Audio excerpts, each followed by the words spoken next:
கிறிஸ்துவுக்குள் பிரியமான என் அன்பு தேவ பிள்ளைகளே, கர்த்தர் உங்களை ஆசீர்வதிப்பாராக.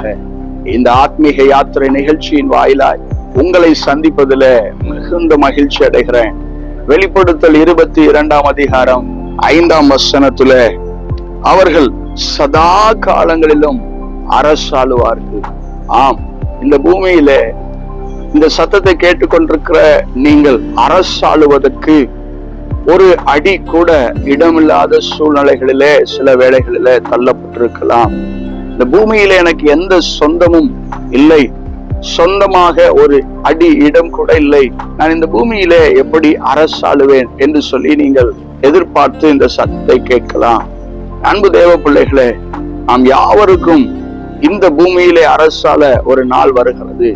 அப்பொழுது இந்த பழைய பூமி, இந்த சபிக்கப்பட்ட பூமி முழுவதும் அழிந்து ஒரு புஸ்தக சுருளை போல சுருட்டி புதிய வானத்தை, புதிய பூமியை கர்த்தர் உண்டாக்க இருக்கிறார். இந்த சத்தத்தை கேட்டுக்கொண்டிருக்கிற இயேசுவின் இரத்தத்தினால் கழுவப்பட்ட உங்களுக்காக அவர் அதை ஆயத்தம் பண்ணுவார்.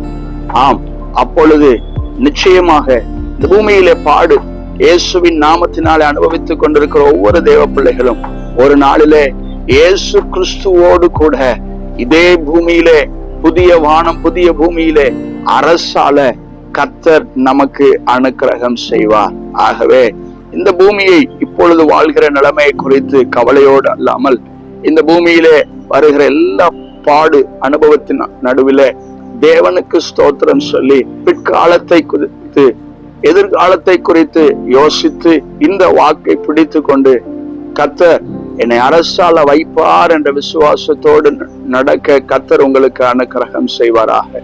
கண்களை மூடி நாம் ஜெபிக்கலாம்.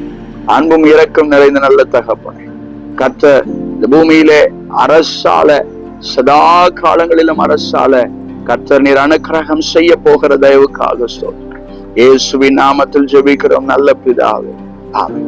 God bless you. கர்த்தர் உங்களை ஆசீர்வதிப்பாராக. ஆமென்.